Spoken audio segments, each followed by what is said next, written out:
കാണാൻ പോകുന്ന കുടുംബശ്രീശാല latest എപ്പിസോഡിൻ്റെ full review ആണ്. പിന്നെ കാണാൻ പോകുന്ന എപ്പിസോഡിൽ നമ്മുടെ സത്യഭാമയുടെ മുന്നിൽ പഞ്ചപുച്ഛം അടക്കി നിന്ന് ശാലിനി ഒപ്പിട്ട് കൊടുക്കുമെന്ന് വിചാരിച്ചെങ്കിൽ സത്യഭാമയ്ക്ക് അപ്പാടെ തെറ്റി. ഇത് ശാലിനി റീലോഡറാണ് കേട്ടോ. ശാലിനി സത്യഭാമയെ മാത്രമല്ല വിഷ്ണുവിനെ ഉൾപ്പെടെ ഞെട്ടിച്ച് കളഞ്ഞുകൊണ്ടാണ് അവിടെ ഓരോ കാര്യം ചെയ്യുന്നത്. ഡീറ്റെയിൽ റിവ്യൂ കാണുന്നതിന് മുന്നേ തന്നെ ഈ ചാനൽ ആദ്യമായിട്ട് കാണുന്നവരെ ചാനൽ ലൈക്ക് ചെയ്യാനും സബ്സ്ക്രൈബ് ചെയ്യാനും ബെല്ലൈക്കൺ പ്രസ് കമൻസും ഷെയർ ചെയ്തിട്ട് ആരും മറക്കണം കേട്ടോ. അപ്പോൾ എപ്പിസോഡ് തുടങ്ങുന്ന തന്നെ കാണിക്കുന്ന ഒരു കാര്യം എന്ന് നമ്മൾ ശാലിനി നേരെ അമ്പലത്തിൽ വന്നിരിക്കുകയാണ് സത്യഭാമയുടെ മുന്നിൽ സത്യങ്ങളെല്ലാം തുറന്നു പറയാൻ. കാരണം സത്യം തുറന്നു പറഞ്ഞ് ഷാനിയെ ബോധ്യപ്പെടുത്താൻ കഴിഞ്ഞില്ലെങ്കിൽ ഷാനി തന്നെ ഡിവോഴ്സ് പേപ്പറിൽ ഒപ്പിട്ട് കൊടുക്കാമെന്ന് ശാരദാമ്മ വാക്ക് കൊടുത്തിരിക്കുകയാണല്ലോ. അങ്ങനെ ആ വാക്കിൽ എന്താണ് തീരുമാനമെടുക്കാൻ എന്നൊന്ന് ഷാനി അവിടെ വന്നിരിക്കുവാണ്. ഇതിൻ്റെ പിറകിലെല്ലാം വീണ്ടും പാര പണിയാൻ വേണ്ടി മാത്രം ഒരാളവിടെ കാത്ത് മരത്തിൻ്റെ ബാക്കിൽ നിൽപ്പുണ്ട്. മറ്റാരുള്ള സുസ്മിതയാണ് കേട്ടോ. അപ്പോൾ സുസ്മിത ശാലിനിയും സത്യഭാമയൊക്കെ ആയിട്ട് വരുമ്പം എന്തോ ഇവിടെ പ്രശ്നമുണ്ട്, എന്താണെന്ന് അറിഞ്ഞിട്ട് തന്നെ കാര്യമുണ്ട്. സുസ്മിത അവിടെ തന്നെ കാത്തേക്കുവാണ്. ആദ്യം നോക്കും വിഷ്ണു ആണെങ്കിൽ ഭയങ്കര ഗൗരവത്തിൽ ഭയങ്കര ദേഷ്യത്തിലാണ് നിൽക്കുന്നത്. അമ്മയുടെ മുന്നിൽ ഭയങ്കര ദേഷ്യം ഹെഡ് വൈറ്റ് ഒക്കെ ഇട്ടതാണ് വിഷ്ണു നിൽക്കുന്നത്. അത് കാണുമ്പോൾ ശാലിനിക്ക് എന്താണ്, ഒരു ഭാഗത്ത് വിഷ്ണുവേട്ടനെ എന്നോട് ദേഷ്യമാണല്ലോ എന്ന സങ്കടമുണ്ട്, ഒരു ഭാഗത്ത് ഈ ദേഷ്യമൊക്കെ എനിക്ക് മാറ്റിയെടുക്കാൻ അറിയാമെന്നുള്ള വിശ്വാസം ഇതുപോലെ തന്നെ നിൽപ്പുണ്ട്. അപ്പം സത്യഭാമ പറയുന്നുണ്ട്, നിൻ്റെ അമ്മ കാര്യങ്ങളൊക്കെ പറഞ്ഞു കാണുമല്ലോ, അപ്പോൾ ശാലിനി നിനക്ക് പറയാനുള്ള കാര്യം എന്താ വെച്ചാൽ പറയുന്ന അറിയുമ്പോഴത്തേക്കും ശാലിനി പറയുന്നുണ്ട്, സത്യാമ്മ ഞാൻ പറയുന്നൊന്ന് കേൾക്കണം. സത്യാമ്മ അറിഞ്ഞതും കേട്ടതും എല്ലാം തെറ്റിദ്ധാരണകളാണ്. ഇതിൻ്റെ പിറകിൽ വലിയൊരു കാര്യമുണ്ട്. എന്നാൽ നിനക്ക് പറയുള്ളൂ, നീ പറ ഷാനി എന്നുണ്ട്. സത്യാമ്മ പറയുമ്പോഴത്തേക്കും ഷാനി പറയുന്നുണ്ട്, സത്യാമ്മ ഈ കണ്ടതൊന്നുമല്ല സത്യാവസ്ഥകൾ. സത്യാമ്മ ഒന്ന് മനസ്സിലാക്കണം, ഞാൻ എൻ്റെ വിഷ്ണുവേട്ടനെ ഒരു രീതിയിൽ ചതിച്ചിട്ടില്ല. എൻ്റെ വിഷ്ണുവേട്ടനോട് ഞാൻ ഒരു തെറ്റും എൻ്റെ ജീവിതത്തിൽ ചെയ്തിട്ടില്ല എന്ന് പറയുമ്പോൾ നമ്മുടെ സത്യഭാമ പറയുന്നുണ്ട്, നീ ജീവിതത്തിൽ തെറ്റ് ചെയ്തൊന്നും ഞാൻ പറയുന്നില്ല ഷാനി. നീ മറ്റൊരു വിവാഹം കഴിച്ചതോ നിനക്കൊരു കുട്ടിയുള്ളതോ അതൊന്നും ഒരു തെറ്റായി ഞാൻ കാണുന്നില്ല. പക്ഷേ അതെല്ലാം ചെയ്തിട്ടും ഇന്നും എൻ്റെ മകനെ മണ്ടനാക്കി ഇരുത്താൻ വേണ്ടി നീ അഭിനയം ചെയ്യുന്നുണ്ടല്ലോ, അത് മാത്രമേ ഞാൻ തെറ്റെന്ന് പറയുന്നുള്ളൂ. നിനക്കൊരു ഭർത്താവുണ്ട്, അതിൽ നിനക്കൊരു കുട്ടിയുണ്ട്. അപ്പം നിനക്കൊരു കുടുംബജീവിതം ആകുമ്പോൾ എൻ്റെ മകൻ വിഷ്ണുവിനും അങ്ങനത്തെ ഒരു കുടുംബജീവിതം വേണമെന്ന് ഞാൻ ആഗ്രഹിക്കുന്നത് തെറ്റാണോ? അതിന് വേണ്ടിയിട്ടല്ലേ ഞാൻ നിന്നോട് ഇത്ര വാശി പിടിക്കുന്നത്. അതുകൊണ്ട് ശാലിനി, നമ്മൾ പറയാനുള്ളതും കേൾക്കാനുള്ളതും എല്ലാം അറിഞ്ഞു. നീ ഒറ്റൊരു കാര്യം ചെയ്താൽ മതി, എൻ്റെ മകൻ്റെ ഡിവോഴ്സ് പേപ്പറിൽ നീ ഒപ്പിട്ട് തന്നാൽ മതി. ബാക്കിയെല്ലാം എൻ്റെ അഡ്വക്കേറ്റ് ചെയ്തോളൂ. നീ അതിൻ്റെ പിറകെ നിന്റെ സമയമൊന്നും നീ അതിൻ്റെ പിറകെ കളയേണ്ട ഷാലിനി, എല്ലാം ഞാൻ തന്നെ നോക്കിക്കോളാം. സത്യം പറയുമ്പോൾ സത്യാമ്മയ്ക്ക് അറിയേണ്ട സത്യങ്ങളല്ലേ അറിയേണ്ടത്. സത്യമുള്ള അച്ഛനായി വന്ന് ആരാന്നല്ലേ അറിയണ്ടേ. ഞാൻ ആ സത്യങ്ങളൊക്കെ ഇപ്പം തന്നെ തെളിച്ചു തരാൻ പറയുമ്പോൾ വിഷ്ണു ഭയങ്കര പ്രതീക്ഷയെ കാത്തിരിക്കുകയാണ്. ഷാലിനി എന്താണോ തെളിയിക്കാൻ പോകുന്നതിന് വിഷ്ണു അത് നോക്കി നിൽക്കുമ്പോഴത്തേക്കും ഷാലിനി നേരെ കാറിൻ്റെ അടുത്തേക്കാണ് പോകുന്നത്. ആ കാറിൻ്റെ അടുത്തേക്ക് ഷാലിനി പോകുന്നതിന് മുമ്പ് വിഷ്ണുവിനെ നോക്കുന്നുണ്ട്. ആ നോക്കുന്ന ഗ്യാപ്പ് കാണുമ്പോഴത്തേക്കും നമ്മുടെ സുസ്മിതയ്ക്ക് മനസ്സിലായി കാറിൽ എന്തോ തെളിവിരിപ്പുണ്ടെന്നുള്ള കാര്യം നമ്മുടെ സുസ്മിതയ്ക്ക് മനസ്സിലായി. ഷാലിനി അങ്ങോട്ടേക്ക് കാറിൻ്റെ അടുത്തേക്ക് പോകുന്നതിന് മുന്നേ തന്നെ നേരെ സുസ്മിതയാണ് ആദ്യം കാറിൽ നിന്ന് പോയി ഈ പറയുന്ന ബ്രീഫ് കേസ് അങ്ങ് എടുത്ത് മാറ്റുന്നത്. അപ്പം ബ്രീഫ് കേസ് മാത്രമേ അതിൽ കണ്ടുള്ളൂന്നുണ്ട്. സുസ്മിത ആ ബ്രീഫ് കേസ് എടുത്തുകൊണ്ട് വരികയാണ്. സുസ്മിതയ്ക്ക് ആ ബ്രീഫ് കേസ് എന്താണെന്നൊന്നും അറിയത്തില്ല. സുസ്മിത അതുകൊണ്ട് മരത്തിൻ്റെ ചോട്ടിൽ പോയി ഇനി ബാക്കി ഡ്രാമ എന്താണ് സത്യഭാമയുടെ മുന്നിൽ അരങ്ങേറായിരിക്കുന്നത് നോക്കി നിൽക്കുവാണ്. ഷാലിനി വന്ന് നോക്കുന്നതും അതേ ബ്രീഫ് കേസ്. ആ ബ്രീഫ് കേസിൽ മറ്റൊന്നുമല്ല, ഷാലിനി അക്ഷയ ആവാൻ വേണ്ടി ധരിച്ച കോസ്റ്റ്യൂം ഉണ്ടല്ലോ, അക്ഷയ ആവാൻ വേണ്ടിയിട്ട് ആ ഡ്രസ്സും താടിയും മീശയും കാര്യങ്ങളെല്ലാം ആയിട്ടാണ് ആ ബ്രീഫ് കേസ് വെച്ചത്. ആ ബ്രീഫ് കേസ് തന്നെയാണ് സുസ്മിത എടുത്തുകൊണ്ട് പോയി നേരെ മരത്തിൻ്റെ ചോട്ടിൽ നിന്ന് നോക്കുന്നത് എന്താണ് ബാക്കി നടക്കുന്നത്.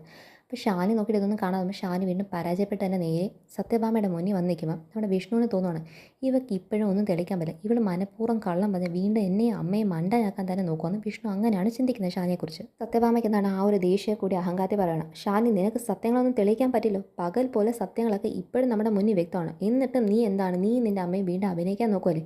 ഇന്നിതാ അഭിനയത്തിനുള്ള അവസരം തന്ന് നീ ഒറ്റ കാര്യം ചെയ്താൽ ഈ ഡിവോഴ്സ് പേപ്പർ ഒപ്പിട്ടിട്ട് നമുക്ക് ഗുഡ് ബൈ പറഞ്ഞ് പിരിയാന്ന് പറയുമ്പം ഷാനിക്ക് നേരെ ആ ഡിവോഴ്സ് പേപ്പർ നീട്ടുക.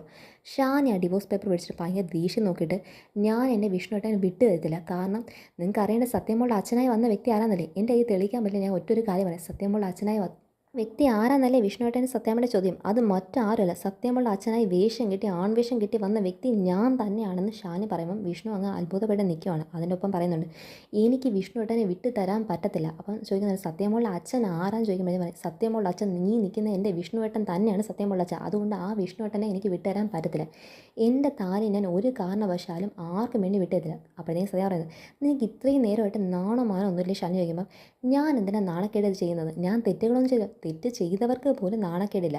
അപ്പോൾ എന്നെ തെറ്റിദ്ധരിച്ചിട്ട് വിഷ്ണുവേട്ടനില്ലാത്ത നാണക്കേട് എന്തിനാ എനിക്ക് വരേണ്ട ആവശ്യം, ഞാനൊരു തെറ്റും ചെയ്തിട്ടില്ല എന്നുള്ള കാര്യം എനിക്ക് സമ്പൂർണ്ണമായിട്ട് ബോധ്യം എന്ന് പറയുമ്പോഴത്തേക്കും, നിനക്ക് തന്ന സമയം കഴിഞ്ഞ് ഈ വാചകം അടിച്ചിട്ടൊന്നും കാര്യമില്ല, നിനക്ക് തെളിവുണ്ടെങ്കിൽ തെളിയിക്കെന്ന് പറയുമ്പോഴത്തേക്കും ഷാനി പറയുന്നത്, എൻ്റെ കയ്യിൽ ഇപ്പം തെളിവില്ല, പക്ഷേ അതിൻ്റെ അർത്ഥം ഞാൻ തെറ്റ് ചെയ്തു എന്നല്ല സത്യാമ്മേ, എനിക്ക് ഒരു പരിശുദ്ധിക്കും ഞാൻ നഷ്ടപ്പെടുത്തിയില്ല, എൻ്റെ കഴുത്തിൽ വിഷ്ണുവേട്ടനല്ല മറ്റൊരു താലി കെട്ടിയിട്ടില്ല എന്ന് ഷാനി പറയുമ്പോൾ വിഷ്ണു ഇങ്ങനെ ഞെട്ടി നിൽക്കുവാണ്. അപ്പോഴത്തേക്കും നമ്മുടെ ഷാനിയാണെങ്കിൽ നേരെ കയ്യിലൊരു കർപ്പൂരം എടുത്ത് കത്തിച്ചിട്ട് അമ്പലത്തിൽ ആ വിഗ്രഹത്തിൻ്റെ മുന്നിൽ പോയി നിന്നിട്ട് പറയുവാണ്, ആ നട വെച്ച് പറയുവാണ്, ഈ അമ്പലത്തിൻ്റെ മുൻനിർത്തി ഞാൻ പറയുവാണ്, ഈ അമ്പലത്തിൽ ഈ മണ്ണിൽ എൻ്റെ കാല് പെട്ടിരിക്കുന്ന ഈ മണ്ണിൽ സത്യം ചെയ്ത് ഞാൻ പറയുവാണ്, ഈ അമ്പല നട വെച്ച് പറയുന്ന കാര്യങ്ങളെല്ലാം ഞാൻ പറയുന്ന എല്ലാം സത്യമാണ്. ഞാൻ എൻ്റെ വിഷ്ണുവിനെ ചതിച്ചിട്ടില്ല. എൻ്റെ പരിശുദ്ധി ഇന്നും അഗ്നിയുടെ പരിശുദ്ധി എത്ര ശുദ്ധമാണോ അതുപോലെ ഉണ്ട്. ഈ പഞ്ചഭൂതങ്ങളെ സാക്ഷി നിർത്തി ഞാൻ പറയുന്നു, ഞാൻ ഒരു തെറ്റും എൻ്റെ വിഷ്ണുവേട്ടൻ ചെയ്തിട്ടില്ല. എൻ്റെ സത്യമോട് അച്ഛൻ എന്ന് പറയുന്ന ഈ വിഷ്ണുവേട്ടൻ തന്നെയാണെന്ന് ഷാനി അവിടെ വെച്ച് സത്യം ചെയ്യുമ്പോഴത്തേക്കും അമ്പലത്തിൽ ഭയങ്കര കാറ്റും കോളും ഒക്കെ ആയിട്ട് ഭയങ്കര ഭയങ്കര ഒരു അത്ഭുത രീതിക്കകത്ത് അങ്ങനെ നടന്നുകൊണ്ടിരിക്കുന്ന കാണുമ്പോഴത്തേക്കും സത്യാമ്മ ആ നെറ്റിയ കാറ്റിനകത്ത് അയ്യോ എന്താ നടക്കുന്നത് മനസ്സിലാകും. വീണ്ടും അങ്ങോട്ടും ഇങ്ങോട്ടും നോക്കുമ്പോഴത്തേക്കും വിഷ്ണുവിന് മനസ്സിലാവുന്നില്ല. സുസ്മിത അയ്യോ ഇവളെന്താ ഇങ്ങനെയൊക്കെ ശബ്ദമൊക്കെ ചെയ്യുവാണോ, ലാസ്റ്റ് ഞാൻ തോക്കുമോ എന്നറിയാതെ സുസ്മിത അവിടെ നോക്കി നിൽക്കുകയാണ്. ശാരദാമ്മയുടെ മോളല്ലേ, ഭയങ്കര ദൈവഭക്തിയൊക്കെ അല്ല എന്നുള്ളത് സുസ്മിത അവിടെ നോക്കി. എന്നാലും നിനക്ക് തൽക്കാലം തെളിയിക്കാൻ പറ്റിയില്ലയോ, അത് തന്നെ ആശ്വാസം. സുസ്മിത അവിടെ മാറി നിൽക്കുമ്പോഴത്തേക്കും ഷാനി സത്യം ചെയ്ത് ഷാനി പറയുന്നുണ്ട്, ഈ അമ്പലം നട വെച്ച് ഞാൻ ഈ സത്യം തെളിയിക്കുന്ന നേരം വരെ, എന്ന് ഞാൻ ഈ സത്യം വിഷ്ണുവേട്ടന് സത്യമായി ബോധ്യപ്പെടുത്തുന്ന ആ നിമിഷം വരെ ഞാൻ എൻ്റെ കാലിൽ ഒരു രീതിയിലും ചെരുപ്പ് അണിയത്തില്ല എന്ന് ഞാൻ ഈ അമ്പലം നടയിൽ വെച്ച് എങ്ങനെ ഞാൻ ഇവിടെ നിൽക്കുന്നോ അതുപോലെ തന്നെ നിൽക്കത്തുള്ളൂ എന്ന് ശാലിനി സത്യം ചെയ്യുമ്പം സത്യഭാമ ചോദിക്കുക, നീ ശബദം ഇടുവാണോ? അല്ലെങ്കിൽ നമ്മൾ സത്യഭാമ ചോദിക്കുക, നീ ശബദം ഇടുവാണോ ശാലിനി ചോദിക്കുമ്പോൾ നമ്മൾ ശാലിനി പറയുന്നത്, ശബദം എങ്കിൽ ശബദം തന്നെ സത്യഭാമേ, കാരണം അഗ്നി പരീക്ഷ നടത്തിയൊന്നും എനിക്ക് തെളിയിക്കാൻ പറ്റില്ല. പക്ഷേ അഗ്നിയെ മുൻനിർത്തി ഞാൻ സാക്ഷിയാക്കി പറയുന്നുണ്ട്, എനിക്ക് ഒരു രീതിയിലും ഞാൻ തെറ്റ് ചെയ്തിട്ടില്ല എന്നുള്ള കാര്യം. പക്ഷേ ഈ നടയിൽ വെച്ച് ഞാൻ പറഞ്ഞ കാര്യങ്ങളൊക്കെ സത്യാമ്മയുടെ മുന്നിൽ നിന്ന് തെളിയിക്കും, അതുവരെ ഞാൻ സത്യാമ്മയുടെ മുന്നിൽ വരത്തില്ല എന്നൊക്കെ പറയുമ്പോൾ നമ്മൾ സത്യഭാമ ചോദിക്കുക, ശബദമാണോ ശാലിനി എടുക്കുന്നത്? സത്യാമ്മ ശബദമെങ്കിൽ ഇതിനെ ശബദമായി തന്നെ കരുതാം, കാരണം അഗ്നി പരീക്ഷ നടത്തിയൊന്നും എൻ്റെ ശുദ്ധി എനിക്ക് തെളിയിക്കാൻ പറ്റില്ല. പക്ഷേ അഗ്നിയെ സാക്ഷി നിർത്തി ഞാൻ സത്യം ചെയ്ത് പറയുന്നുണ്ട്, അഗ്നിയുടെ അതേ പരിശുദ്ധി എന്നിൽ ഇന്നും ഉണ്ടെന്ന കാര്യം ഞാൻ സത്യം ചെയ്ത് പറയുന്നുണ്ട്. ഉണ്ട്, ഞാൻ ഈ കാര്യങ്ങളൊക്കെ തെളിയിച്ചിരിക്കും. അന്ന് പറഞ്ഞ വാക്കുകളൊക്കെ തെറ്റായിപ്പോയെന്ന് എല്ലാവരും കരുതുന്നത് വിഷ്ണുവിനെ ദേഷ്യത്തിൽ നോക്കുമ്പോഴത്തേക്കും നമ്മുടെ സത്യാമ്മ മനസ്സിലായി, ഇനി ഇവിടെ നിർത്തിയിട്ട് കാര്യമില്ല, ഇനി വേണമെങ്കിൽ രണ്ടുപേരും തമ്മിൽ അങ്ങോട്ടേക്കും റൊമാൻസ് ആയാലാകുന്നു. സത്യം പറയാം, വിഷ്ണു ബാ മതി, കേട്ടതൊക്കെ മതി, പോകാമെന്ന് നേരെ വിഷ്ണുവിനെ പിടിച്ചിട്ട് പോകുന്നതാണ് കാണിക്കുന്നത്. പിന്നെ കാണിക്കുന്ന കാര്യം എന്ന് പറയുമ്പോൾ നമ്മുടെ ശാലി നേരെ കളക്ടർ ഓഫീസിൽ ഇരിക്കുന്നതാണ് കാണിക്കുന്നത്. അപ്പോൾ കളക്ടർ ഓഫീസിൽ നിന്നിട്ട് ശാലി ഇരിക്കും, വിഷ്ണുവിനെ ഒന്ന് വിളിച്ച് സംസാരിച്ച് നോക്കിയാൽ നേരെ വിഷ്ണുവിന് ഫോൺ അടിക്കുമ്പോൾ വിഷ്ണു ആ ഫോണൊന്നും എടുക്കുന്നില്ല. എന്തായാലും ഞാൻ വിളിച്ചെടുക്കത്തില്ല എന്നുള്ള കാര്യം എനിക്ക് മനസ്സിലായി. എനിക്ക് സംസാരിക്കാതിരിക്കാൻ പറ്റില്ലോ, എനിക്ക് വിഷ്ണുവിനെ പുറത്ത് എവിടെയെങ്കിലും വെച്ച് കണ്ട് നേരിട്ടൊന്ന് പേഴ്സണലായിട്ട് സംസാരിച്ചേ പറ്റത്തുള്ളൂ. അതിനെന്താ മാറുമെന്ന് ശാലി നേരെ ഫോൺ എടുക്കണം, മറ്റൊരു ഫോൺ നമ്പർ എടുത്തിട്ട് അതിൽ നിന്ന് ആണുങ്ങളെ പോലെ സ്വരതാക്കി, സാർ ഞാൻ കളക്ടർ ഓഫീസിൽ നിന്നാണ് വിളിക്കുന്നത്, ഇത് വിഷ്ണു സാറല്ലേ, വിഷ്ണു സാർ ഇവിടെ ക്യാൻറ്റീനിന് വേണ്ടിയിട്ട് ഒരു ടെൻഡർ എടുത്തിട്ടില്ലായിരുന്നോ, ഇവിടുത്തെ കളക്ടർ ഓഫീസിൽ ക്യാൻറ്റീൻ നടത്താൻ വേണ്ടിയിട്ട്, ആ കാര്യം പറയാനാണ്. അപ്പോൾ വിഷ്ണു പറയുന്നുണ്ട്, എനിക്കതിലൊന്നും താല്പര്യമില്ല, എനിക്കിപ്പോൾ അങ്ങനത്തെ ഒരു കാര്യത്തിനും താല്പര്യമില്ല, നിങ്ങൾ വെച്ചിട്ട് പോയെന്ന് പറയുമ്പോൾ, സാർ അങ്ങനെ പറയല്ലേ സാർ, സാർ എടുത്തില്ലെങ്കിൽ മറ്റേതെങ്കിലും തെറ്റായ കൈ പോകും, സാറാകുമ്പോൾ നല്ലതാണല്ലോ എന്ന് വന്നിട്ടാണ്.